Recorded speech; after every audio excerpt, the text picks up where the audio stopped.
छत्तीसगढ़ का उत्तरी भाग अपने वनों, कलकल बहती नदियों, मीलों तक हरे भरे पहाड़ियों से सुसज्जित है। यहाँ पर ऐसी कई जगह हैं जो आपको स्वर्ग सा अनुभव कराती है। वनवास के समय भगवान श्री राम ने चित्रकूट से आगे बढ़ते हुए दंडकारण्य की ओर प्रस्थान किया था। यात्रा के दौरान वे मवई नदी के किनारे हरचौका वर्तमान सीतामढ़ी पहुँचे, जहाँ उन्होंने 12 शिवलिंग की स्थापना की। इसके बाद त्रिकाल संध्या आरती के लिए घाघरा सीतामढ़ी गुफा में शिवलिंग स्थापित किया।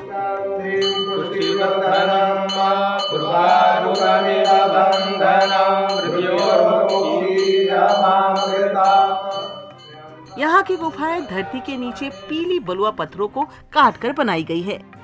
बड़े बड़े पत्थरों से निर्मित मंदिर आज भी बिना सीमेंट या चूने के खड़े हैं। दूर दूर से लोग दर्शन के लिए आते हैं, लेकिन अब तक शासन ने इसके उत्थान पर कोई ज्यादा ध्यान नहीं दिया है।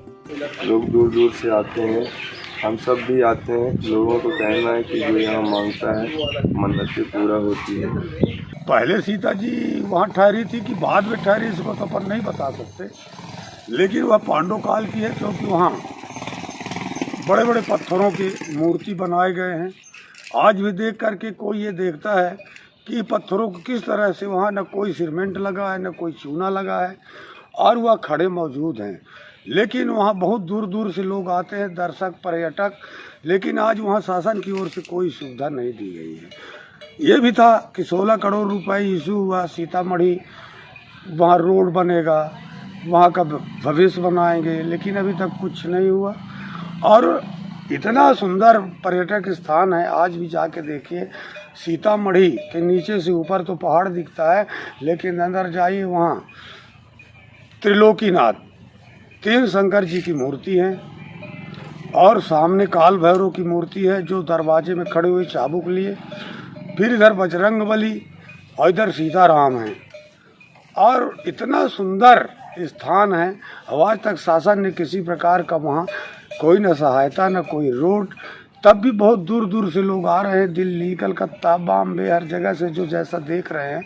सकल गुण निधानम वानराणाम अधीशाम रघुपति प्रिय भक्तम वात्सल्यातम नमामि मारुततुल्य वेगम जितेन्द्रियं बुद्धिमतां।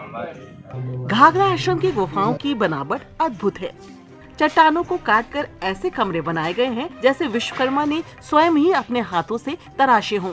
घाघरा लावा होरी के बीचों बीच में और यही रापा नदी के तट में भगवान विश्वकर्मा जी के द्वारा ये गुफाएं निर्मित की गई। जैसे कि चट्टान, एक ही चट्टान के कई कमरे निकाल के, गर्भ पे निकाल के, परिक्रमा मार्ग निकाल के भगवान के वनवास स्थान का, रह निवास का स्थान तैयार किए।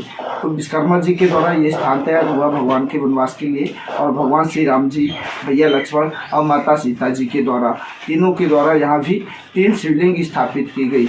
घाघरा आश्रम तक पहुंचने के लिए मनेन्द्रगढ़ मुख्यालय से कठौतिया होते हुए जनकपुर मार्ग पर बढ़ना होगा। जनकपुर से कोटाडोल रोड पर करीब 18 किलोमीटर की दूरी पर घाघरा ग्राम स्थित है। सड़क किनारे घाघरा आश्रम का स्थायी बोर्ड भी लगा दिया गया है। यदि शासन ध्यान दे तो यह स्थल राष्ट्रीय स्तर पर एक प्रमुख धार्मिक पर्यटन केंद्र बन सकता है, क्योंकि जहां भगवान श्री राम के चरण पड़े हों, वह भूमि स्वयं पूजनीय बन जाती है। घाघरा आश्रम उसी पुण्य भूमि का जीवंत प्रमाण है। MCV से ETV भारत के लिए रजनीश श्रीवास्तव की रिपोर्ट।